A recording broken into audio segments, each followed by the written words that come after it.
Alright, so boom, we back again. Ow. Oh my god. The last video was kind of shallow, so I'm going to a little bit more detail as far as what is on my build, so you guys get an idea. And I'm gonna show you guys more than one build. I'm gonna show you guys a couple of builds. I'm gonna show you guys a few builds. Right? So just like bear with me for a second. Don't mind the corny ass names. Just let it rock. First one I'm gonna show is this one, cause look, alright, just ignore the skills for now. I changed the skills around, but this is pretty interchangeable as far as what you want to do based off the content. For me, what I usually run with is a pulse anyway, even though I don't necessarily need it, and not everything's activated. It just, I've gotten really used to knowing where everything is on the map, so it works. But getting to the meat of the build. So right off bat, you can see I have 3 pieces of Gila Guard. This is a good foundation for a build, especially if you want a lot of health and stamina, because you're going to get really good rolls for health and stamina out of Gila Guard. And you can see that I have 13 blue attributes, but I don't have a lot of mod slots. And if you look, you'll see 3 blue attributes on my chest piece. Shout out to Risky for giving this up, even though it's a long story.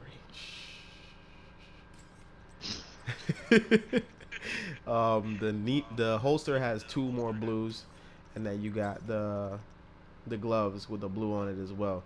And you'll see the 5% total armor, 20% hazard protection, and 15% pulse skill power. So this is what I meant by me running the pulse. This build, the skeleton of it, it's not perfect. There's a lot of shit that I would change. Like, I probably wouldn't have 3 pieces of Gila. It just so happens that my 3 best pieces for chest, gloves, and holster happen to be Gila, so I'm wearing them. If I had it my way, I'd probably be rocking this piece instead of the Gila gloves, but I don't have gloves to replace it with damage to elites, so I rock this.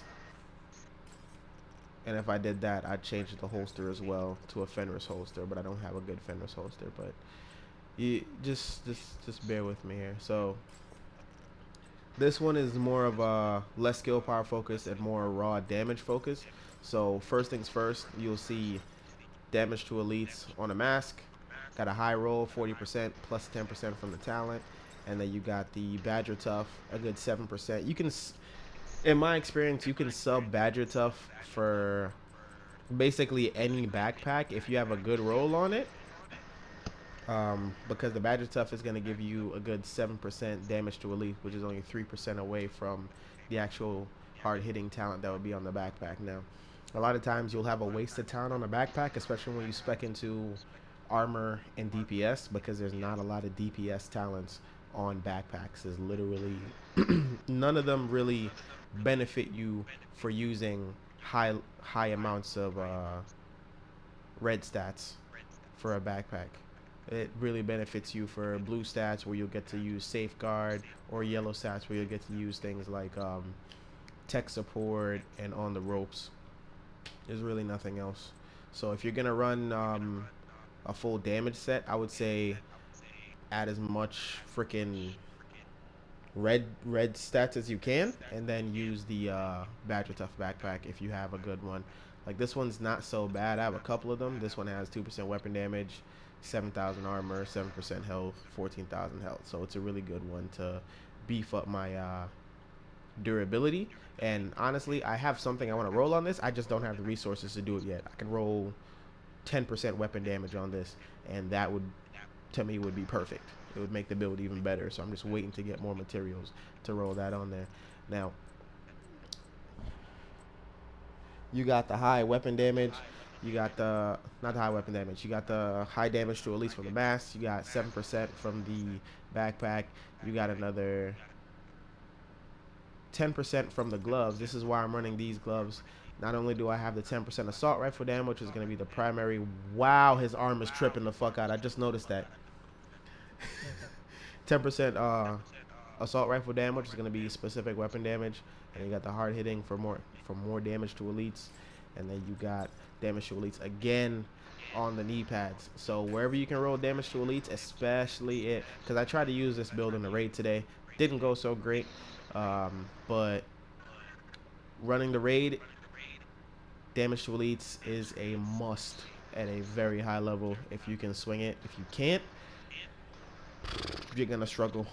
It's just a fact of life. You're gonna struggle against the raid because these guys are scaled for 8 people, and if you're not hitting hard as hell with damage to elites, you're not gonna be doing a ton of shit against them. Now that being said, this build hits hard. I can show you it's hard. It does like 1.5 million DPS, and still the armor is close to 300,000, and the health is close to 140. So it's not a bad set. Now,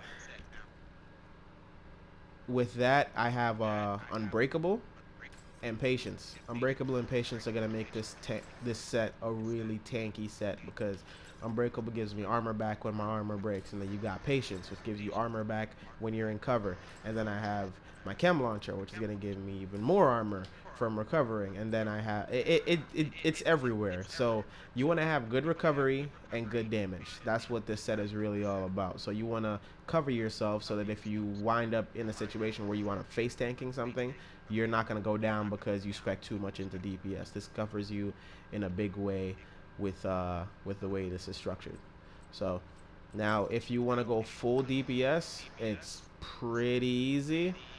Just drop Unbreakable, switch over to Unstoppable Force.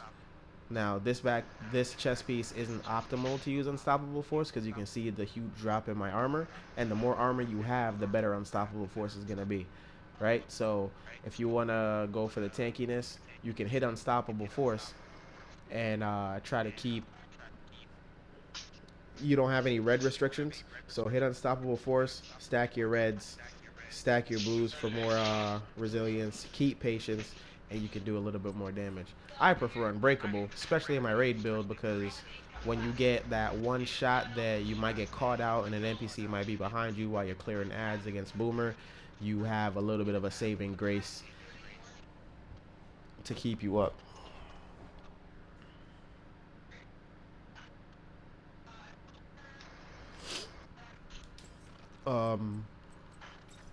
What else can I say about this one? Another backpack I would really, really love to be able to use is not necessarily a Gila, but an Araldi's holding backpack. I have a few of them, but they're not perfect. Like this is this is a really good backpack, because if I drop this, I can still meet the talent requirements for Unbreakable, but you can see I don't have damage to elites on it. Safeguard's gonna be a wasted talent if I keep it.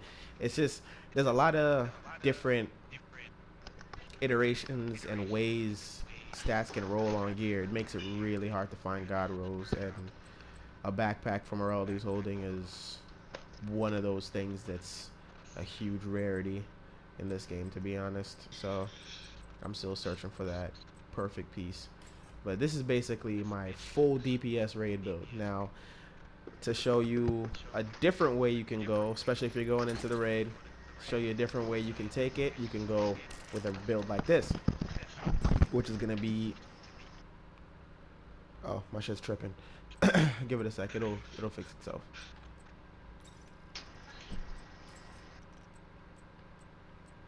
Whoa. What am I missing? I'm missing something.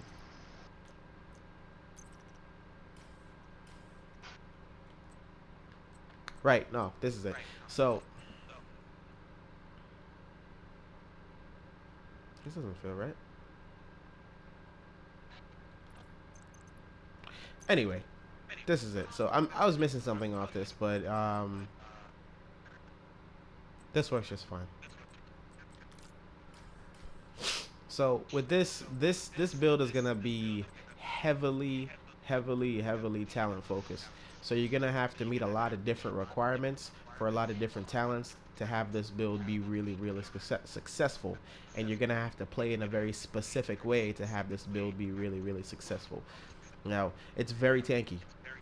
341,000 armor, 101,000 health. It can get better. I know I can get it to get better. I just want to get a few better rolls in key places. Like I wish I had a mask that didn't have hazard protection. I could get more health on this. I wish I had um, a health roll on this piece instead of an armor roll. It'd be a little bit different. I could sacrifice a little bit of armor for a little bit of health. We'll get a little bit more health. Health recovers passively versus armor, which you have to recover with either a skill or armor kits. So health recovering a little bit more than armor will. Having a little bit more health sometimes can be a little bit better in key situations. Now this is where the build gets crazy. I got unbreakable, which is gonna be the centerpiece for keeping you alive. Same thing with the other build, but you're gonna have two other talents, one on the mask and one on the gloves. It's gonna be very important. So you got spotter, which is gonna utilize the pulse to give you 20% extra damage, and then you have compensated, which is gonna utilize your lack of red stats to give you more bonus damage. So this forces you to do two things: spec away from critical chance and away from red stats. So you have to have 3 or less red stats and under 20% crit chance for this to be successful. And you get 15% bonus damage flat. So right off the bat, you have 15% bonus damage. Give up a little bit to get a little bit more, you know? And crit chance rolls really low on most of the gear, so sometimes it's not super beneficial, you know? That plus spotter. So at any given moment, you got 20% from spotter, 15% from compensated. So you're looking at 35% weapon damage at any given moment. And your pulse is going to be on cooldown. Yes. Mine, I managed to get mine to what, 38 seconds. So for a little bit of time there, I'm back to 15% weapon damage. But it's not so bad. Now, what I wish I had that I did have, what I changed because I wanted to make this build more PvP focused because I was making a different build for PvE. You could change this holster, and instead of having devastated, you could have hard hitting if you're going to use it for PvE content and keep the skill power on it. This is where the majority of my skill power is going to come from, to be honest. 650 plus 109 plus 224 specific pulse skill power. It does a lot for the build to keep it together. I wish I had a skill power roll on the backpack, but it's just a cooldown reduction, which isn't a bad thing. But ideally, I would want more skill power here to be able to utilize, to be able to not have to utilize certain mods, and I can stack more mods on this chem launcher because I got to use an auxiliary mod to keep it up. Same for the pulse. What else? And notice again, chest piece, exact same. Knee pads, the exact same as on the previous build. And then instead of having the Gila guard on the holster, I have the Gila guard on the mask. And I'm working with a foundation of three pieces of Gila. And then I have the Douglas and Harding, which is going to give me accuracy. And then I have the Araldi's Holdings to give me more accuracy. And then I have another 8% health from the Murakami. So this build predicates itself mostly around survivability and being able to utilize skills to manufacture weapon damage. And this build hits hard too. It doesn't hit as hard as the first one, but it still hits hard as well. And I'll show you the numbers with the builds after this. The last build I'm going to show you, ignore the name, but this one. This is like it's a playful build. Like I don't use this in the raid because I know situationally it's not gonna work as well because of the way the raid is designed. That's fine. I just don't use it because it doesn't give me any huge benefits. But let's have a look at it. So And gear sets, I know everybody says they suck. For the most part, yes, they do. But you don't have to use the whole thing to get benefit from it in general. This is the ongoing directive gear set, and this is a build predicated specifically around fire damage. Now I was testing out the Seeker Mine to see if the Seeker Mine would do good damage, but I prefer the turret. So I have a a fire turret and a drone. You can sub the drone for a chem launcher. It depends on your playstyle, whatever you want to use that's more comfortable for you. But I have the mask is going to be ongoing directive, the gloves going to be ongoing directive, and the holster is going to be ongoing directive. And I did this for a reason. So you're going to have a situation where you're looking at your mask, your gloves, and your holster giving you the least beneficial talents for skill power. So you're not gonna get like on the backpack here, I have tech support. Tech support gives me a big buff to my skill damage that I'm not gonna get off of my glove, mask, or holster. I'm not gonna get. I can get more from hard hitting and a damage to elites roll on the mask, but I don't get two attributes for skill power off of my knee pads. Not off of my knee pads, so I kept it on the mask, and I decided to go damage to elites on the knee pads. You don't have to have damage to elites here. If you want to spec straight into skill power, you can go with skill duration, which will be a big buff to the turret to keep it up longer. You can go with skill haste to reduce that cooldown a little bit more. I decided to go damage to elites because I like to run a lot of solo content, and this helps me do a little bit more damage on the side to go with the turret. Now, again, I'm running with Unbreakable. I love this talent because it keeps me up, especially since I like to play by myself. And you'll see that the rolls only 2 reds, and I think they're only incidental. I got a little bit of assault rifle damage because I use an assault rifle mostly with this build. Got the skill power roll on the gloves. Then you got armor on the knee pads. Then you got skill and health on the holster. And then you have nothing but blue rolls on the chest piece. And then I have red rolls here. And I think I only have the skill power because of a mod on my holster. Wait, where's the mod? What? So where am I getting these 2 red stats from? Whatever. I'm bugging out. But this is the build. And it just goes to show there's specific ways to build what you, based off what content you're going to play. So you saw that the assault rifle build I showed you first is specifically for the raid, so it has a lot of damage to elites. If you don't stack damage to elites, you're not going to be successful. You can stack crit and crit chance, crit damage and crit chance if you want to. It'll be a lot more difficult to do consistent damage because you're relying on the constant proccing of crits, and you're not going to be doing the same level of damage every single time. That's why I like this build better, because your damage is linear versus being up and down with the critical hits.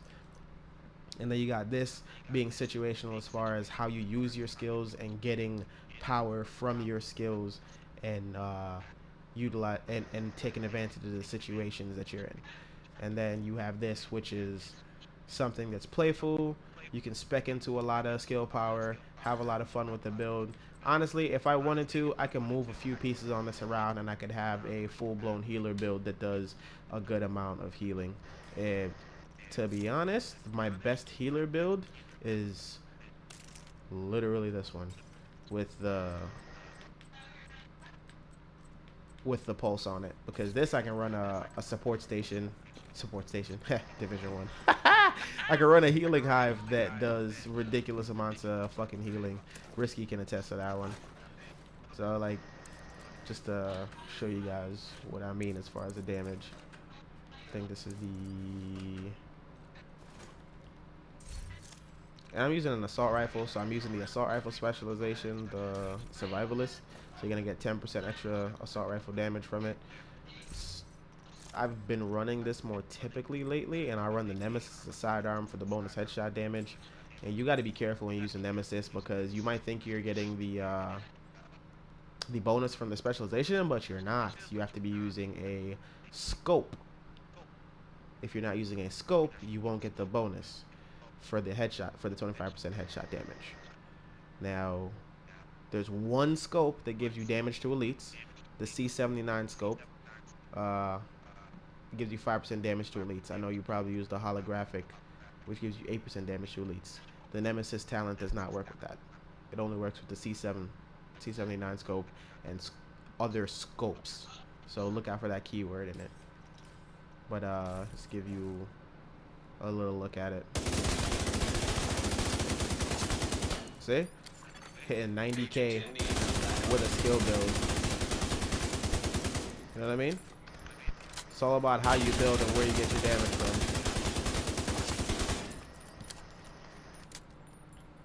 And then if I pulse, I can hit it even harder.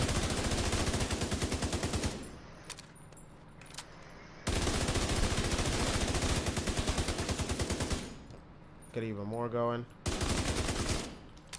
It just depends on how you build, man. You gotta be deliberate with how you play the game. If you aren't deliberate, you're gonna struggle. And then just to show you the other one.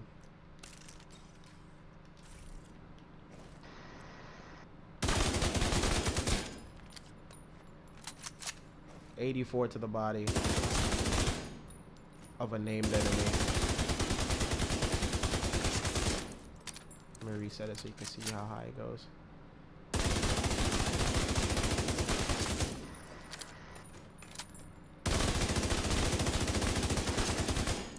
See? 109 to the head.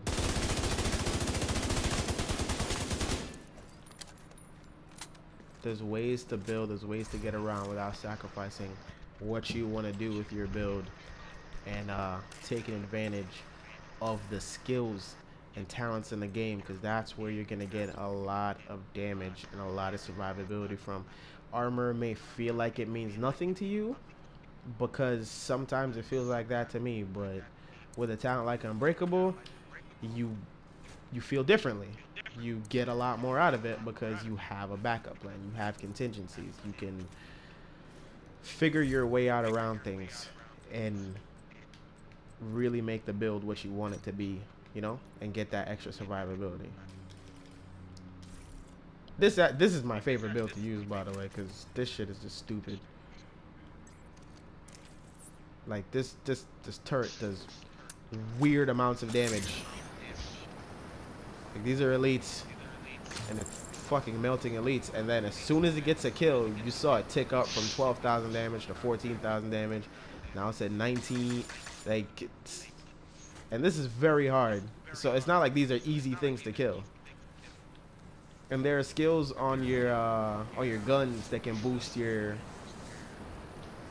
skill damage. There's one skill on your glove, I think, that boosts your skill damage as well. But it's weird. It was bugged the other day. That's why I didn't put it on it. But it's there. That's the point. Like, it just melted two groups of enemies. Like, if this turret was in front of us during the fucking loot cave, we'd have probably not had to shoot anything. It's just how it is. But that just showed you 3 different kinds of builds that all do damage, in one of them happens to do damage in a completely different way from the others, which is pretty cool. So if you have any questions about stuff or want me to look at your builds, that's fine. I'll give you pointers. I've done it for Kofi. I've given Risky pointers. I've looked at Ed's build. I will literally share play with you, and I will look, and I don't throw shit out for you. Like, today I did Kofi's, and I marked a lot of shit that he didn't need, but I didn't throw anything out because that's not right. But yeah, I'll help you out. Anyway, if you need any help, have any questions after the video, just text me. Have my number.